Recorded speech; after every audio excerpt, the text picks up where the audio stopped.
देखिए, झारखंड में राष्ट्रीय जनता दल की जो ताकत है उसको कोई नज़रअंदाज नहीं कर सकता है। और श्री हेमंत सोरेन जी को मुख्यमंत्री बनना है। इंडिया गठबंधन झारखंड में सरकार बनाएगी तो राष्ट्रीय जनता दल का जो उचित सम्मान है वो सबको पता है कि वो मिलना चाहिए। और तभी हम इंडिया गठबंधन का जो मकसद है वो मकसद में कामयाब होंगे, क्योंकि हर क्षेत्र में चाहे 14 में हो चाहे 19 में हो, भले हम एक सीट जीते 14 में नहीं सीट जीत पाए, लेकिन जो 2 नंबर पर सेकंड स्थान पर हमारे प्रत्याशी रहे, जो वोटों का प्रतिशत है वो भी किसी से ज़्यादा है। इसलिए राष्ट्रीय जनता दल बीजेपी के खिलाफ लड़ने वाली सबसे बड़ी ताकत है, पार्टी है। हमारे नेता आदरणीय लालू प्रसाद जी, श्री तेजस्वी यादव जी ने बीजेपी का पुरजोर तरीके से विरोध किया है। और ये जो आज इंडिया गठबंधन शक्ल में है, ये आदरणीय लालू प्रसाद जी सबसे बड़े आर्किटेक्ट हैं इसके। तेजस्वी यादव जी की अहम भूमिका है। इसलिए झारखंड में हमें पूरा उम्मीद और भरोसा है कि ये जो भी मामला है, जो भी मांग आरजेडी की तरफ से रखी गई है, उसे जल्द पूरा हो जाएगा और वहाँ मजबूती के साथ इंडिया गठबंधन चुनाव लड़ेगी। लेकिन मनोज झा उन्होंने कहा है कि 2019 में जब चुनाव हुआ था तो आरजेडी को 7 सीटों मिला था और वहाँ उन लोग का मकसद था सिर्फ बीजेपी को हटाना सरकार से।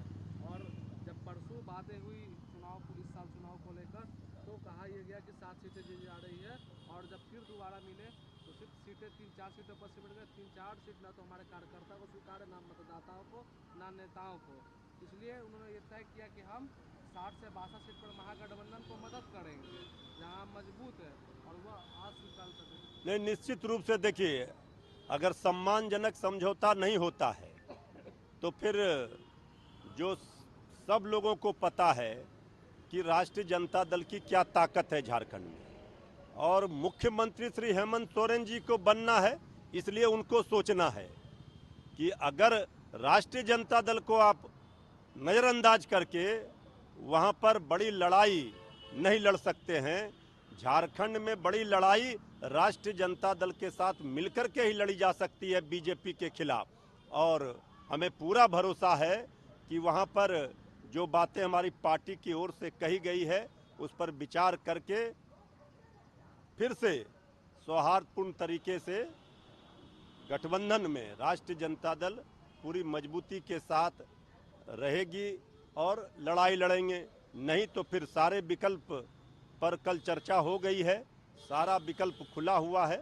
इसके बाद जो भी होगा पार्टी का नेतृत्व तय करेगा। क्या विकल्प खुला? आगे आप लोग अगर सम्मानजनक सीटें नहीं मिलती तो फिर आगे आप लोग नहीं, कल तो हमारी पार्टी के नेतृत्व के ओर से इन बातों को श्री मनोज झा जी ने स्पष्ट रूप से कहा कि हम जिन जिन सीटों पर हमारी दावेदारी है, अगर उन सीटों पर बात नहीं बनती है तो जहां भी होगा वहां पर हम इंडिया गठबंधन को मदद करेंगे। कुछ सीटों पर जो है विचार किया जाएगा। अभी हमें पूरा भरोसा उम्मीद है कि सब चीज़ ठीक हो जाएगा। तो फिर ये कैसा आखिर गठबंधन नहीं, गठबंधन पूरी तरह से विचारों का गठबंधन है। हम एकजुट हैं लोकतंत्र को, संविधान को बचाने के लिए, बीजेपी को रोकने के लिए, इनके खतरनाक डिजाइन को रोकने के लिए। आखिर वहाँ पर ड्राइविंग सीट पर हेमंत सोरेन जी हैं, सोचना उनको है। कांग्रेस पार्टी सब लोग मिल करके इंडिया गठबंधन में जो शामिल दल हैं, जिनकी जितनी ताकत है उतना उनको सम्मान के साथ सीट मिलना चाहिए, यही तो हम कह रहे हैं।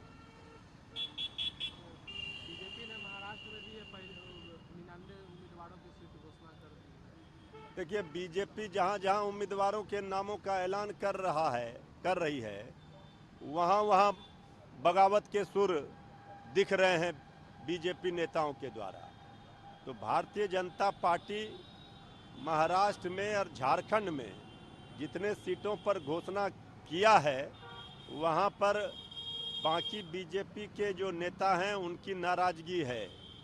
अब आपस में ही बीजेपी में सिर फुटौल हो रहा है। तो चुनाव परिणाम तो दोनों राज्यों के स्पष्ट हैं, दिख रहा है, मुकाबला बिल्कुल साफ है। कि जनता इंडिया गठबंधन के साथ है, एनडीए को हराने का संकल्प ले चुकी है। वाराणसी में प्रधानमंत्री ने कहा है कि काशी को अपने हाल पर छोड़ दिया गया था, इसलिए हर काशीवासियों का सामने एक सवाल खड़ा कर रहा है। तो कौन सी मानसिकता जिसके कारण काशी में पहले विकास से वंचित रह गए? 10 साल पहले की स्थिति याद है लोगों को, क्या हुआ? बनारस में विकास के लोगों को तरसना पड़ता था। उन्होंने कांग्रेस और समाजवादी पार्टियों पर भी हमला करते हुए कहा कि क्या ये भाई भतीजावाद तुष्टिकरण की राजनीति का? आदरणीय प्रधानमंत्री जी के जीत का मार्जिन इस बार 2024 के लोकसभा चुनाव में कम हो गया, तो किसी तरह से जीत गए। इसी से पता चलता है कि उन्होंने कौन सा विकास किया।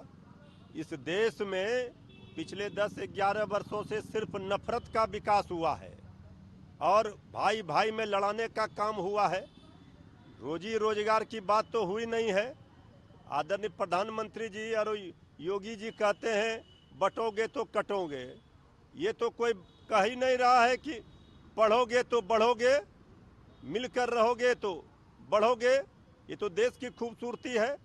तो इस तरह से नफरत फैला करके, धर्म के आधार पर उन्माद फैला करके सियासत अब ज़्यादा दिनों तक नहीं चलेगी। गंगा जमुना तहजीब जो काशी का बनारस का खुशबू है, जो संदेश है, उसे कोई ख़त्म नहीं कर सकता है। कश्मीर के कश्मीर में हमला हुआ है, बिहार के 3 मधुसूदन कुछ 7 लोगों की मौतें हुई हैं। देखिए, कश्मीर में आतंकी हमला हुआ है, इसमें 3 हमारे बिहार के लोगों की जानें गई है। अत्यंत ही दुखद है और आतंकी घटनाओं पर ये सरकार केंद्र की लगाम नहीं लगा पा रही है। कहाँ है गृह मंत्रालय के लोग, कहाँ है इनका एजेंसियां, कहाँ है आदरणीय प्रधानमंत्री जी का 56 इंच का सीना? लोगों की जानें जा रही हैं। क्या हो रहा है आतंकी घटना पर? अभी आदरणीय प्रधानमंत्री जी को बताना चाहिए कि इस तरह से आपने जब सत्ता संभाला था तो कहा था 56 इंच का सीना है, लेकिन आज आतंकी घटनाओं से लोगों की जानें जा रही हैं। बिहार के 3 लोगों की मौत अत्यंत ही दुखद है। आतंकी घटना पर सरकार ऐसा ठोस कदम नहीं उठा पा रही है, ये सरकार की नाकामी है। बिहार में 4 सीटों पर उपचुनाव भी होना है। आप लोगों ने कल प्रत्याशियों का ऐलान किया, इधर एनडीए ने भी ऐलान किया। क्या लगता है, क्या नहीं, बिहार के 4 सीटों पर जो उपचुनाव होंगे उसमें एनडीए कहीं मुकाबले में नहीं रहेगा। चारों सीटों पर जमानत जब्त होगा और इंडिया गठबंधन महागठबंधन के चारों उम्मीदवार हमारे जीतेंगे। 3 सीट हमारे झोली में पहले से थे, हमारे ही सीटों पर उपचुनाव हो रहे हैं और 1 सीट जो एनडीए के पास था वो सीट भी हम उनसे लेकर जीतेंगे। गिरिराज सिंह ने कहा कि हिंदू तभी सुरक्षित रहेगा जब अरे, हिंदुओं को कोई खतरा नहीं है, खतरा है बीजेपी को। तो ये हिंदू हिंदू का राग अलाप रहे हैं। इस देश में ये हिंदुस्तान है, इस देश में कोई हिंदुओं को डराने का काम ना करे। अरे, हिंदुओं को क्या खतरा होगा? खतरा बीजेपी को है। तो ये हिंदुओं के नाम पर खेल रहे हैं, नफरत फैला रहे हैं। ये तलवार बांटने वाली पार्टी से उम्मीद नहीं कर सकते हैं कि वो कलम बांटे, पढ़ाई लिखाई दवाई कमाई सिंचाई की बात करे। ये देश इसलिए कहा जाता है सारे जहां से अच्छा हिंदुस्तान हमारा। सब लोग मिलकर रहते हैं, सभी धर्मों का सम्मान करते हैं। यह हिंदू और मुस्लिम, भारत पाकिस्तान, मंदिर और मस्जिद से किसी का भला होने वाला नहीं है।